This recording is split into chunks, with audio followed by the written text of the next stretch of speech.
Imagine waking up in Silicon Valley knowing that today you'll work on code that serves 3 billion people, eat lunch prepared by chefs who formerly worked at Michelin-starred restaurants, attend meetings in buildings designed by world-famous architects, and earn more before you're 30 than your parents made in their best years combined. This is the reality for software engineers at Google, one of the most sought-after employers in the world, where the perks are legendary, the compensation is staggering, and the pressure is relentless. But what does the job actually entail beyond the Instagram posts of free food and colorful bikes? What happens between the morning stand-up and the evening commute home?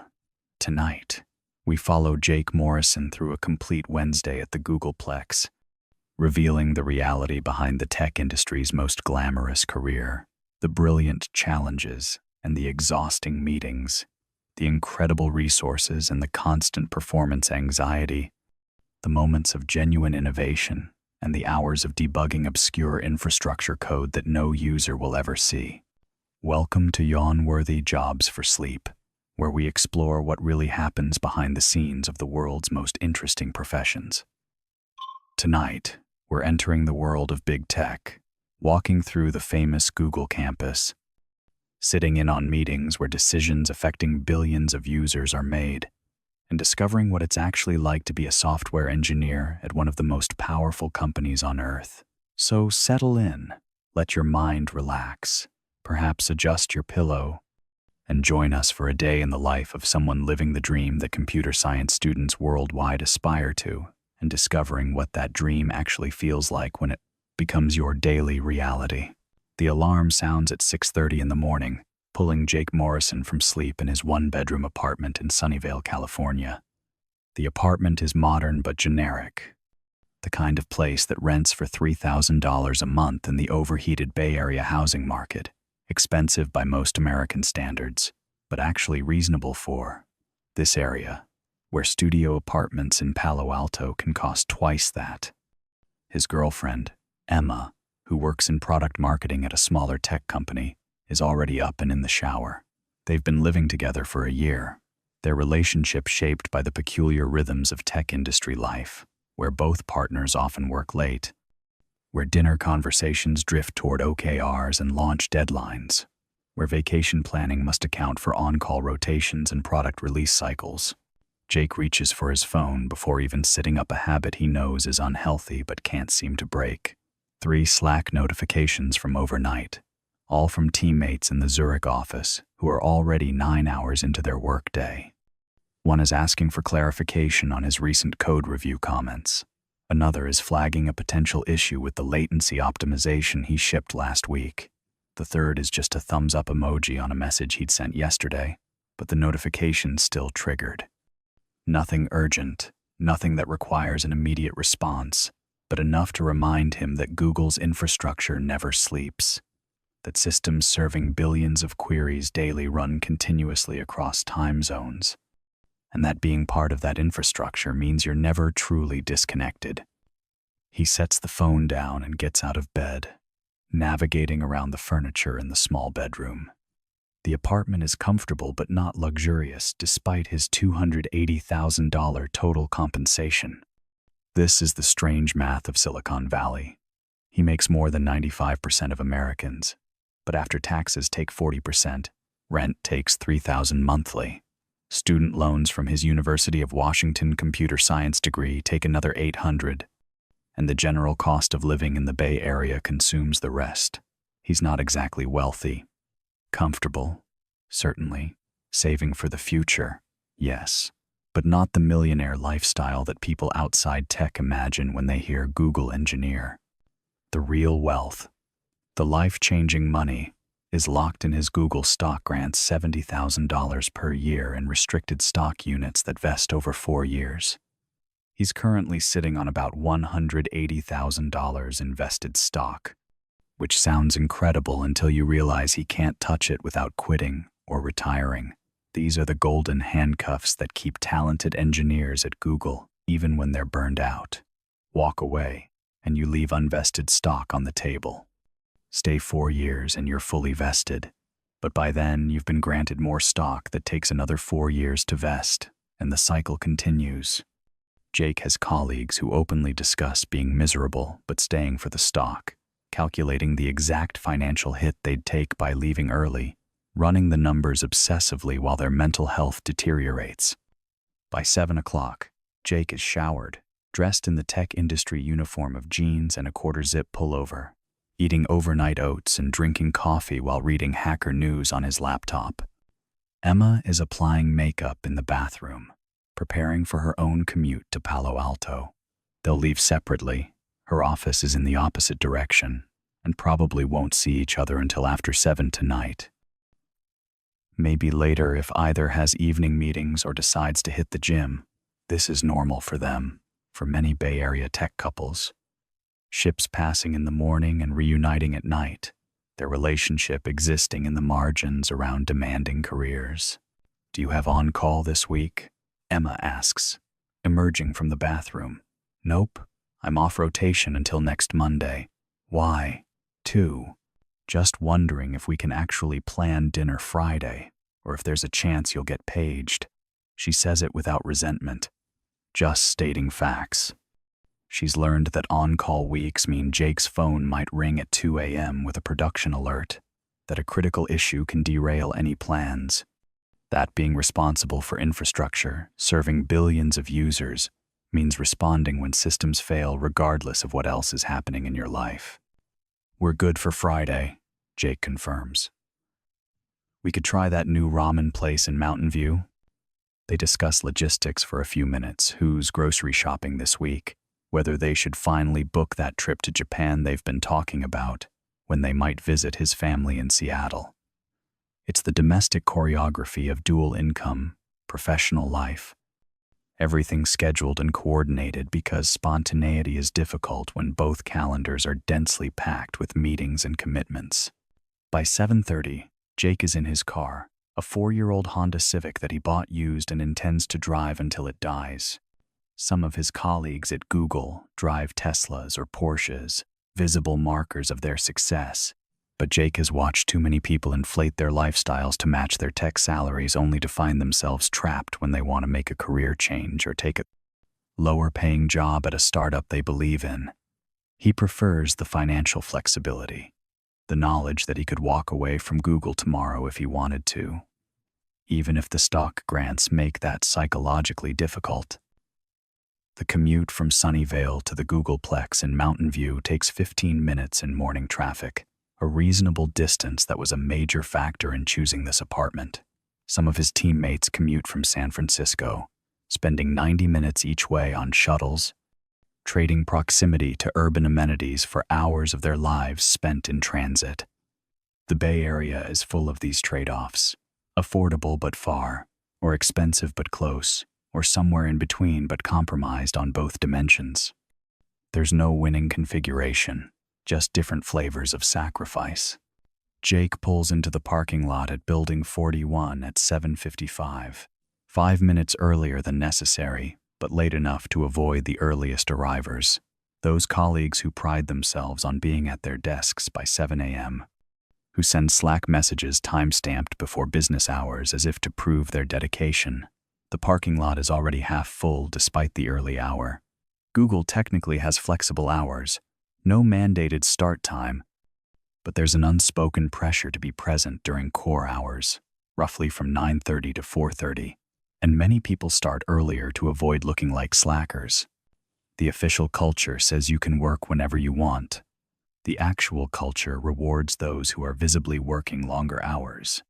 He grabs his backpack containing his personal laptop, a water bottle, headphones, and not much else since everything he needs for work is provided on campus, and walks toward the building. The morning is beautiful. Classic California spring weather with clear skies and temperatures in the mid-60s. The Google campus is genuinely stunning.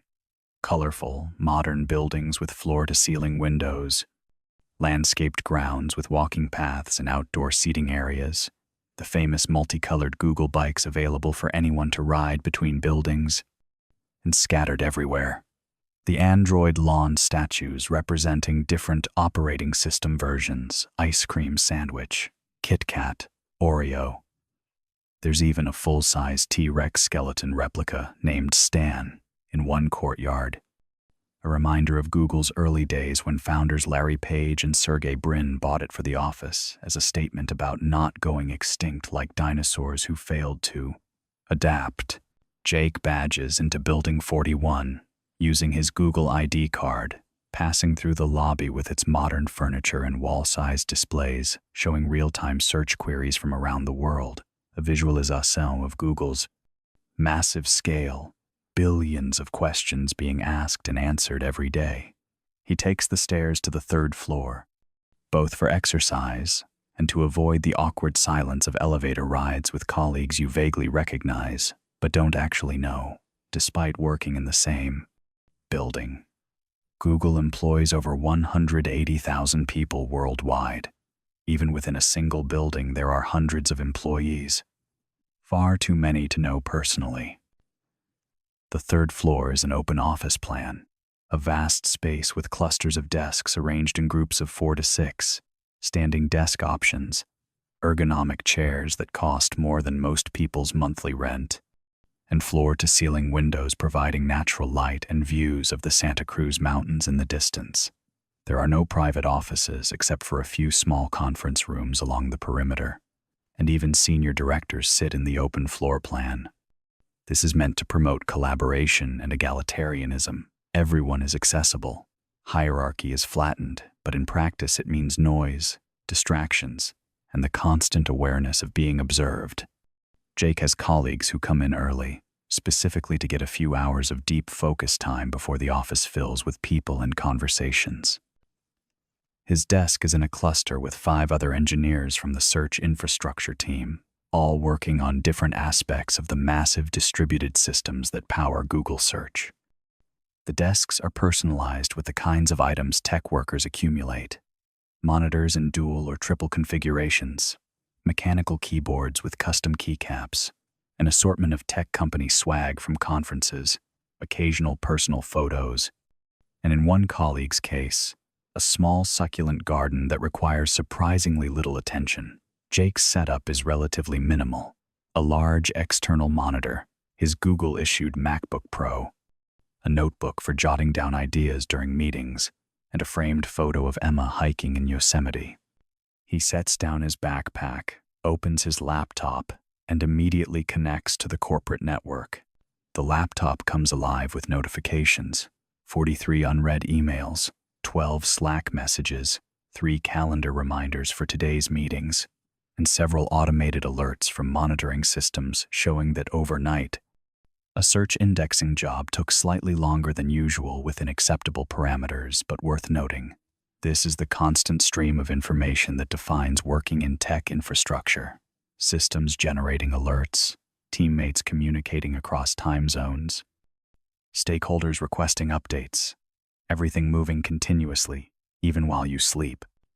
Jake makes his first coffee of the office day at the micro kitchen, a small room every 50 feet or so on every floor, stocked with coffee machines, tea, sparkling water, soft drinks, juice, and snacks ranging from healthy options like fruit and nuts to indulgent choices like premium chocolate and gourmet potato chips. Everything is free, replenished multiple times daily by Google's facilities staff.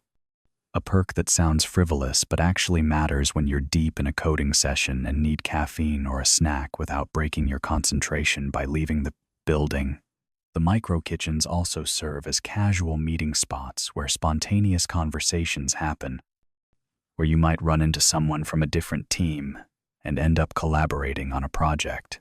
Google's campus design is intentionally set up to maximize these random collisions, the belief being that innovation happens when smart people from different domains accidentally interact.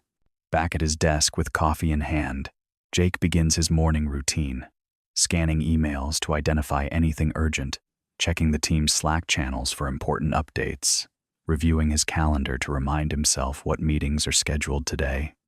His calendar is a Tetris game of colored blocks: 9:30 stand-up meeting, 11:30 code review session, 1:30 design doc review, 3:30 one-on-one with his manager, And scattered between these scheduled meetings are blocks of time he's optimistically labeled focus time, where he hopes to actually write code, though experience has taught him that these blocks often get consumed by unscheduled meetings or lengthy Slack discussions that demand immediate attention. This is one of the hidden truths about being a software engineer at Google that doesn't make it into the recruiting pitches. The job is probably 30% actual coding, 30% meetings and collaboration, 30% code review and documentation, and 10% random operational issues and urgent requests. When people imagine software engineering, they picture someone deep in flow state, writing elegant code for hours, solving complex algorithmic puzzles. The reality involves a lot of meetings about code, reviews of other people's code, discussions about whether to write code at all, and urgent debugging of code that's already in production and causing problems. At 9:30, Jake's team gathers for their daily stand-up meeting in a small conference room near their desk cluster. Stand-ups are a core practice of agile software development methodology, the framework most tech companies use to organize engineering work. The concept is simple. The team meets for 15 minutes every morning, and each person briefly shares what they worked on yesterday, what they're working on today, and any blockers or issues preventing progress. The meeting is called a stand-up because originally teams would literally stand during the meeting to keep it short and focused, though in practice at Google, everyone sits in the conference room's comfortable chairs. Jake's team consists of 8 engineers, plus their manager, Priya, who joined Google from Amazon 2 years ago and is still adapting to Google's culture. She's good at the managerial aspects, one-on-ones, career development conversations, advocating for the team's needs, but sometimes struggles with the technical depth expected at Google, where even senior managers are expected to review code and contribute to design discussions. Around the table are engineers of varying seniority.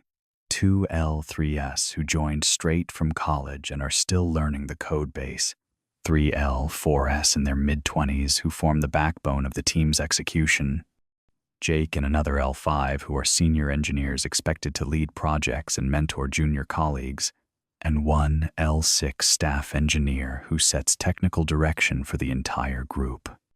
The stand-up proceeds in rotation around the table.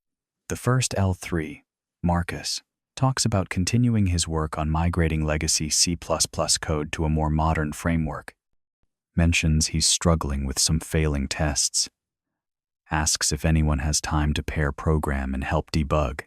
One of the L4S, Sarah, discusses her progress on implementing a new caching layer to reduce latency on certain query types, says she's waiting for code review feedback from the L6 before proceeding further. The L6, David, mentions he's been in meetings all week with the search quality team discussing next quarter's roadmap and hasn't written any actual code. Says it with a slightly apologetic tone that everyone recognizes the higher you rise in engineering, the more time you spend in meetings instead of coding, a trade-off many engineers dread. When it's Jake's turn, he summarizes, "Yesterday, I finished the code for the query processing optimization we discussed last week. It's in code review now, waiting for feedback. Today, I'm planning to start on the design doc for the new indexing pipeline. Plus, I have a few meetings scattered throughout the day. No blockers currently, though I might need to sync with the storage team later this week to clarify some API details." The meeting continues around the table, each person giving their update, the whole thing taking about 12 minutes. Stand-ups are theoretically about coordination and alignment, making sure everyone knows what everyone else is doing, identifying dependencies and blockers before they become problems. In practice, they're also performative, a daily demonstration that you're making progress, that you're busy, that you're contributing value. There's subtle pressure to always have something meaningful to report, which can lead to engineers fragmenting their work into smaller, visible chunks rather than taking days or weeks for deep thinking that doesn't produce obvious daily artifacts. After stand-up, Jake returns to his desk determined to get some actual coding done before the next meeting. He puts on his headphones, a signal to colleagues that he's in deep focus mode and shouldn't be interrupted unless urgent, and opens his development environment. Like most Google engineers, he works in Cider, Google's internal web-based IDE that provides access to the company's massive monorepo, a single source code repository containing essentially all of Google's code. The monorepo is simultaneously one of Google's greatest technical achievements and one of its most controversial practices. Having everything in one repository enables code sharing and consistency, but it also means the repo contains millions of files and billions of lines of code, making it unwieldy and slow without Google's custom tools. Jake navigates to his current project, optimizing the latency of a particular stage in Google's search query processing pipeline. When someone types a search query into Google, that query goes through dozens of processing stages: parsing, spell correction, query understanding, retrieval of relevant documents, ranking, presentation, all happening in a fraction of a second. Jake's team is responsible for several of these stages, and his current project focuses on reducing the latency of the query understanding phase by approximately 3 milliseconds. 3 milliseconds sounds trivial, but at Google's scale, billions of queries daily, those milliseconds add up to significant compute cost savings and improved user experience. The work involves profiling the existing code to identify bottlenecks, experimenting with different algorithmic approaches, implementing optimizations in C++ while being extremely careful about correctness since bugs could affect billions of searches, and then carefully testing and measuring the changes to verify they actually reduce latency without introducing other problems. It's the kind of work that requires deep technical knowledge of distributed systems, performance optimization, and algorithmic complexity, combined with extreme attention to detail since even small errors can have massive impact. Jake opens the file he's been working on, a C++ implementation of a query parsing function that's currently taking longer than ideal. He's experimenting with replacing a particular data structure with a more cache-efficient alternative, based on some profiling data showing that cache misses are the primary bottleneck. The code is complex, dealing with Unicode text processing, multiple languages, ambiguous tokenization, and edge cases that occur rarely but must be handled correctly. He's been working on this optimization for 2 weeks, and he's finally at the point where the new implementation is functionally correct and ready for performance testing. For the next 90 minutes, Jake is in a state of flow, the deeply focused mental state where time seems to compress, where he's completely absorbed in the problem, where the outside world fades away and all that exists is the code and the problem it's solving. He's running benchmarks, analyzing performance data, tweaking the implementation based on what the data shows, documenting his findings and comments so that future maintainers will understand the reasoning. This is the part of software engineering he loves, the pure problem-solving aspect, the satisfaction of making something measurably better through careful thinking and implementation. But flow state is fragile, and at 11 o'clock it's interrupted by a Slack message from David, the L6 on his team. "Hey Jake, can you jump on a quick call to discuss the design doc outline? Want to make sure we're aligned before you invest too much time writing it." Jake sighs quietly. Quick call at Google rarely means 15 minutes. It usually means 30 to 45 minutes of discussion, and aligned is code for, I want to give you detailed feedback that might require rethinking your entire approach, but refusing is awkward, especially when it's a senior engineer making the request. So Jake responds, "Sure," sending you a Meet link, and creates a Google Meet video call. The quick call takes 40 minutes. David has good feedback. He's technically sharp and has been at Google long enough to know how to navigate the complex approval processes required for infrastructure changes, but the discussion reveals that Jake's initial design approach needs significant revision.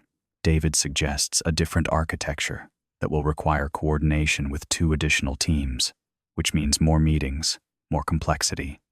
More time before the project can actually launch. It's the right technical decision. Jake knows this, but it's also frustrating because it means the project timeline is now uncertain and he'll have to go back and rethink work he's already done. By the time the call ends, it's 11:45, and Jake has just enough time to get lunch before his 1:30 meeting. The Google cafeteria situation is legendary. Multiple cafeterias on campus, each with different cuisines, all with food prepared by professional chefs, all completely free for employees. It's one of Google's most famous perks, simultaneously a genuine benefit and a strategic tool for keeping employees on campus longer. If lunch is free and excellent, employees don't leave campus for meals, which means they stay in an environment where they might run into colleagues and spontaneously discuss work, and they're back at their desks faster. Jake walks to Cafe 51, one of the larger cafeterias, which today is serving Mediterranean cuisine, Asian fusion, a salad bar, a sandwich station, and a dessert area with options that would be at home in a high-end bakery. The cafeteria is bustling with Googlers from different teams, different buildings, different functions, engineers, product managers, designers, data scientists, marketing people. Jake grabs a plate and builds a meal.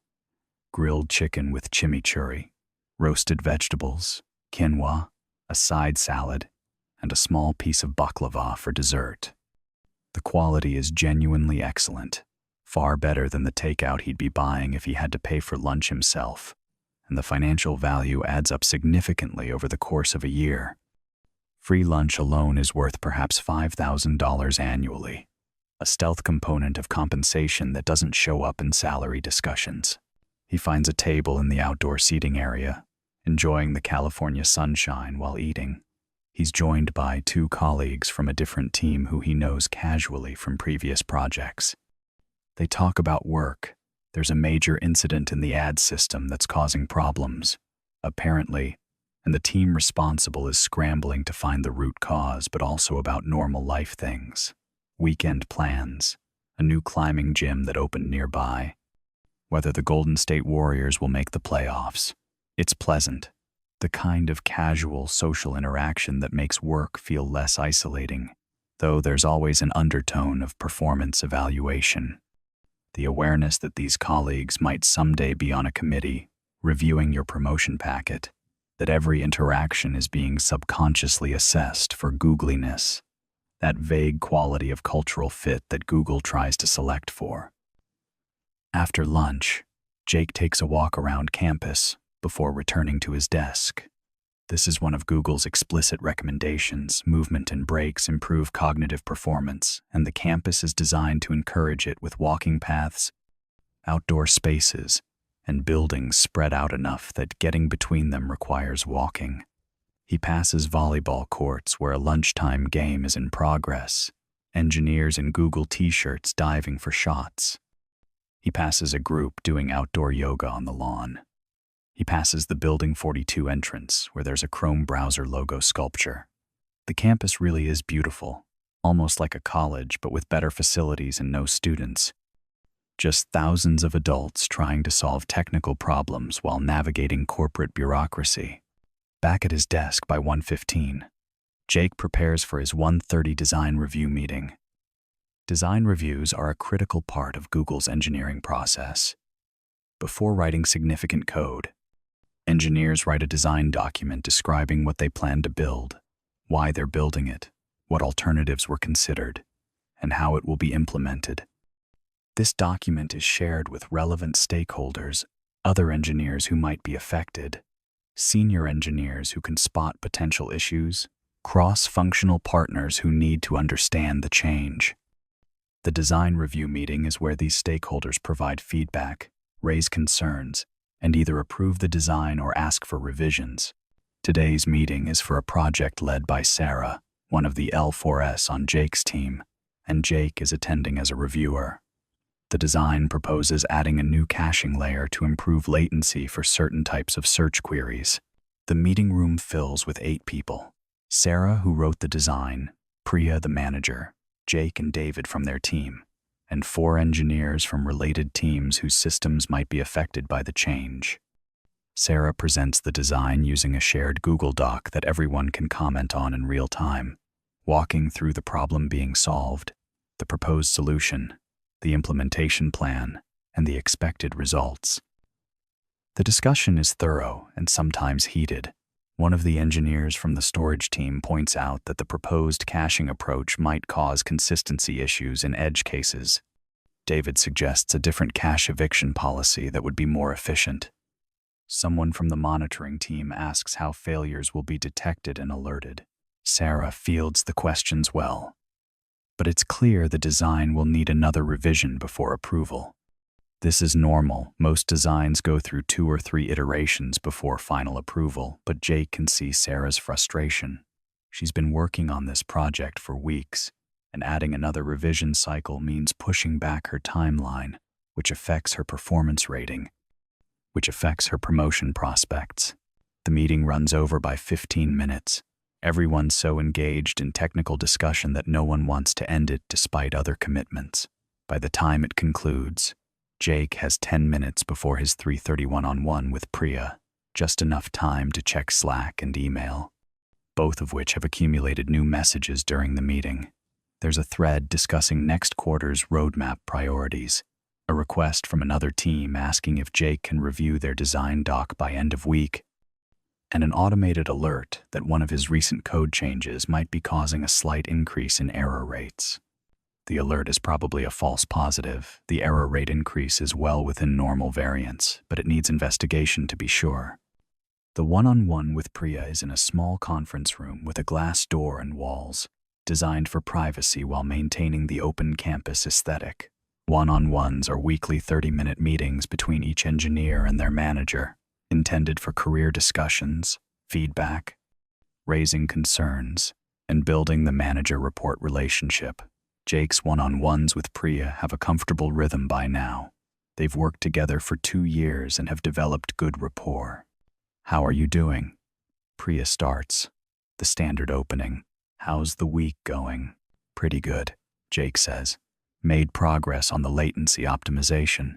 Had a good call with David this morning about the indexing pipeline design, though we need to rethink the approach a bit. And the design review for Sarah's caching project was productive." They discuss Jake's current projects. Then Priya transitions to a more sensitive topic. "I wanted to check in about the promotion timeline. You've been in L5 for almost a year now, and you're doing really strong work. Have you been thinking about L6? This is a loaded question. L6 staff engineer is a significant jump, both in responsibility and compensation.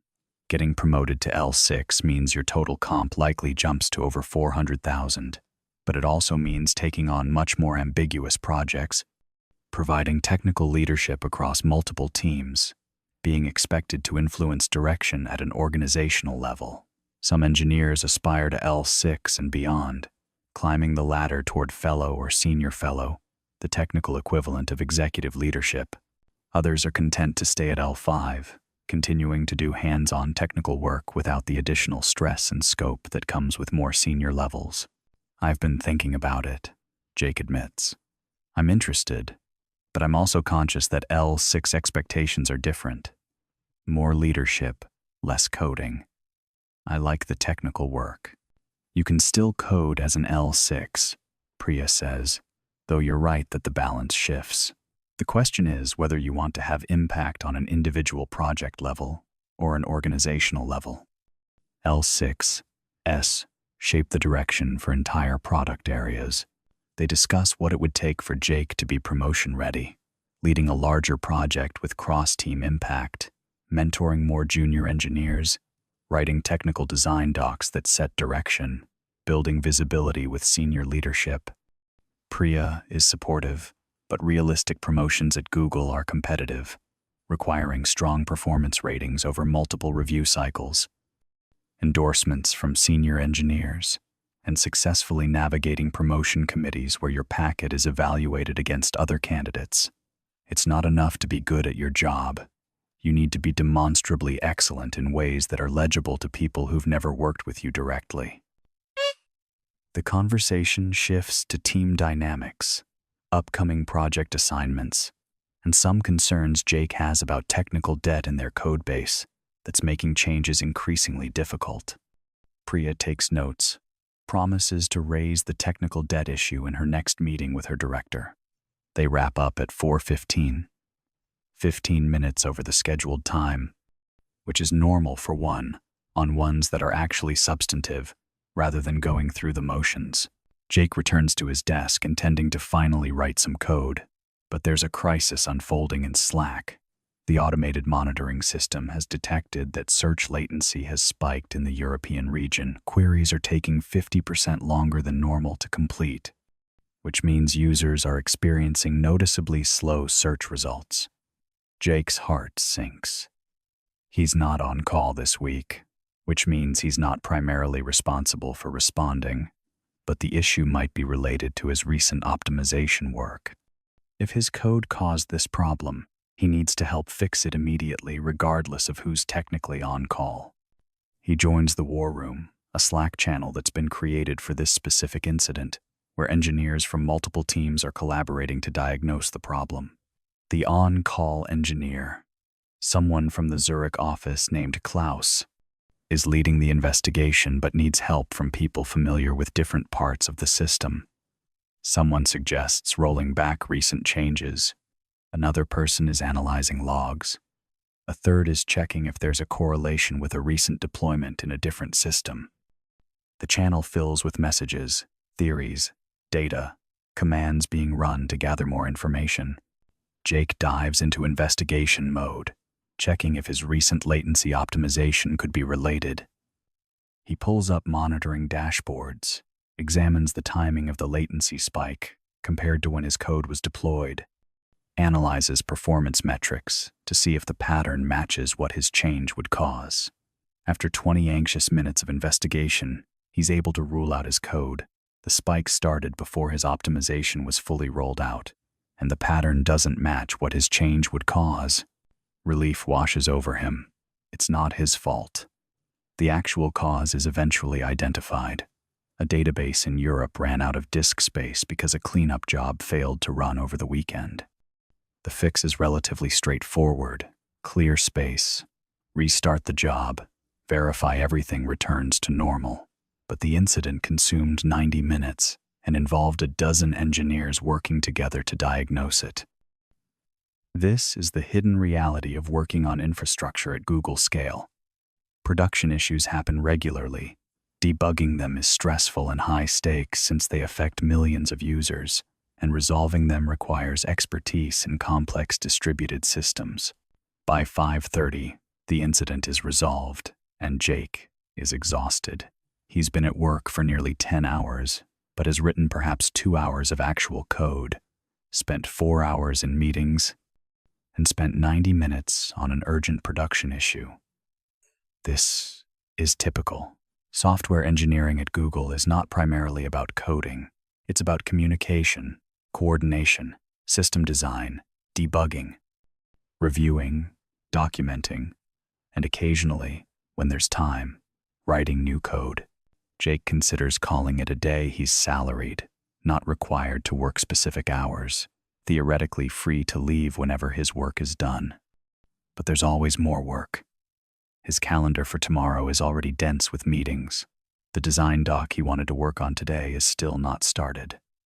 The code review that David requested feedback on is sitting in his queue. And there's a nagging feeling that leaving at 5:30, even though he arrived before 8, might look like he's not committed enough, not hustling enough, not googly enough.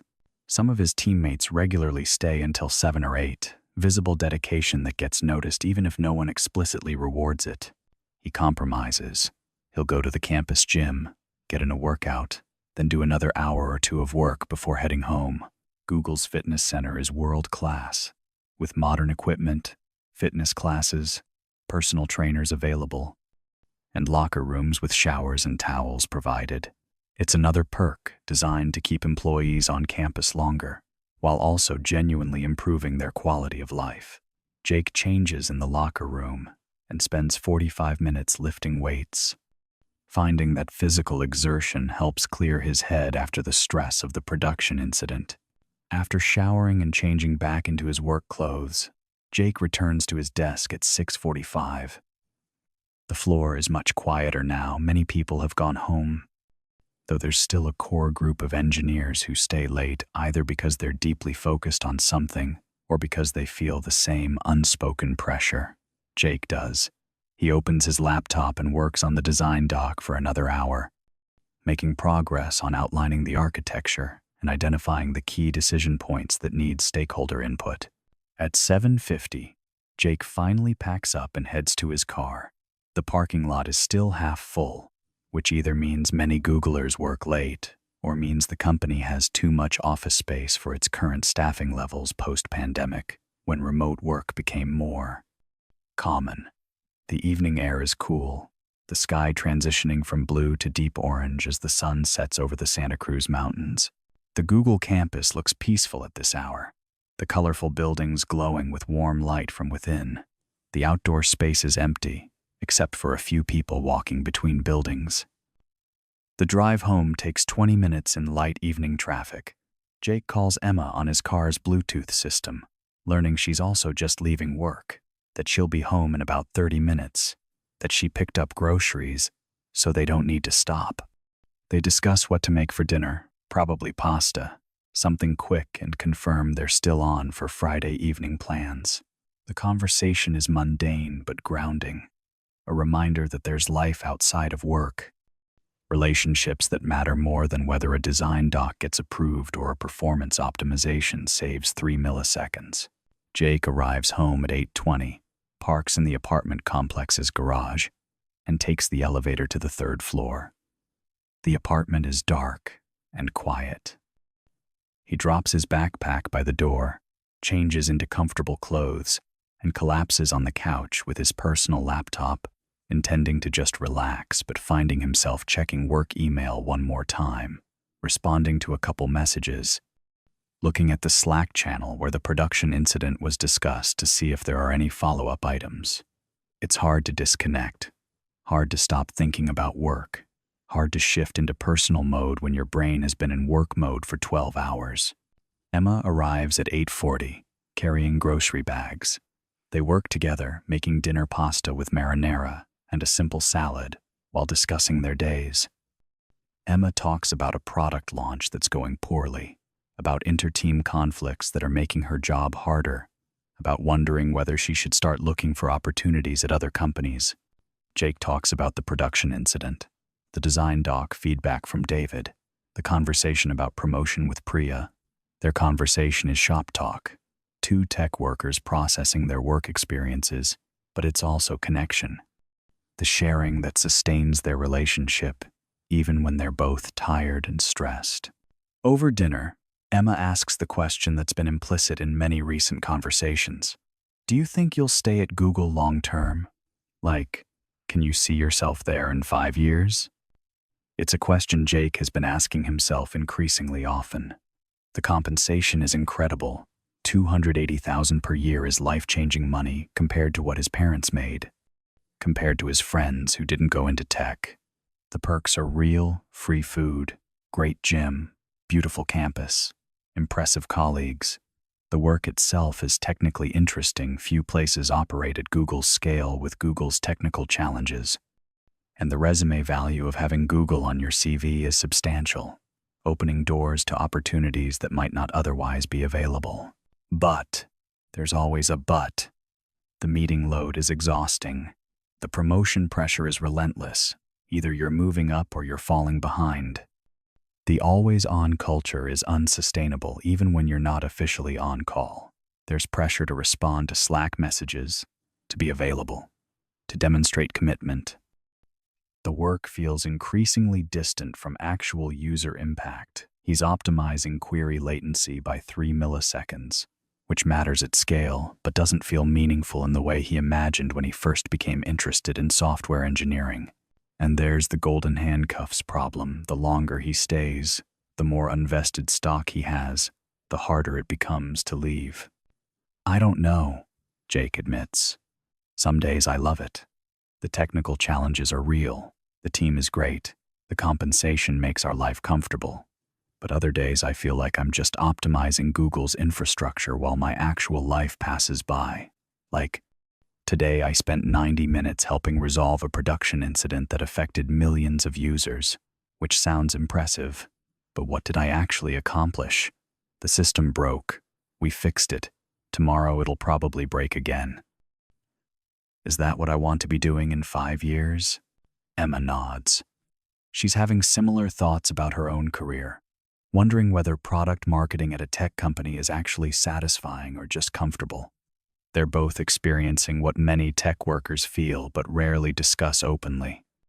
The disconnect between the external perception of working in big tech prestigious, lucrative, innovative, and the internal reality of bureaucratic meetings, incremental improvements to mature products, and the slow realization that the work might not be as meaningful as they'd hoped. The problem is, Emma says, what's the alternative? We could go to a startup, make less money, work even longer hours, with higher failure risk. We could switch industries entirely, but doing what? We've built skills that are most valuable in tech. We could try remote work at a smaller company, maybe get better work-life balance, but probably sacrifice career growth. There's no obvious better option. It's the trap that many successful tech workers fall into.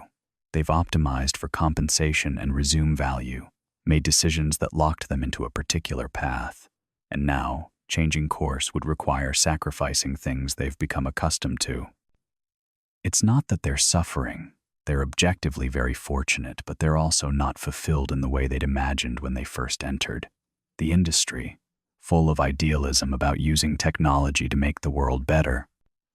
After dinner, they watch an episode of a show they're working through on Netflix, both of them scrolling their phones during slower scenes, unable to fully disconnect, even during leisure time.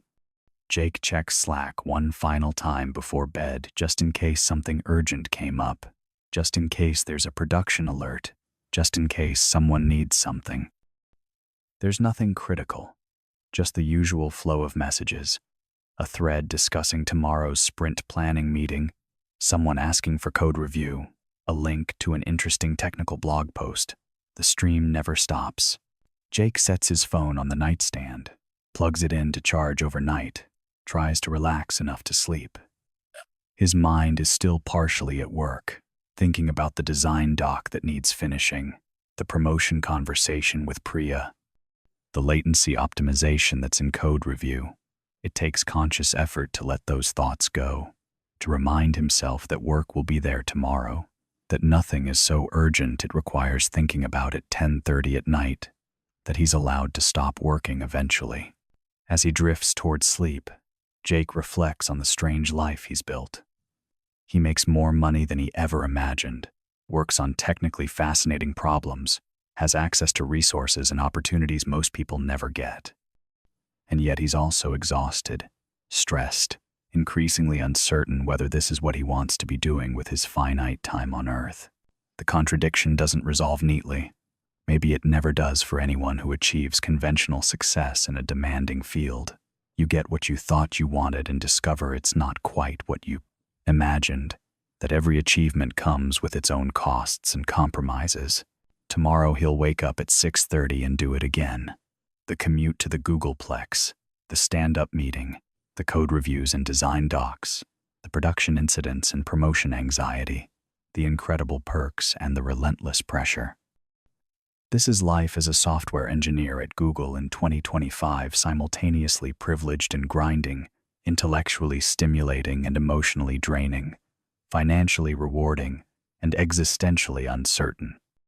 It's the dream job that computer science students worldwide aspire to, with all the complexity and contradiction that dreams contain when they become reality. The phone sits on the nightstand, silent for now but ready to buzz with tomorrow's alerts. The next Slack message, the next production incident, the next request for Jake's time and attention. And tomorrow, like today, he'll answer. Because this is the job, the career, the life he's chosen, with all its brilliance and burden, all its incredible opportunity and hidden cost. This is big tech, behind the Instagram posts and recruiting pitches, in the actual daily experience of someone living it.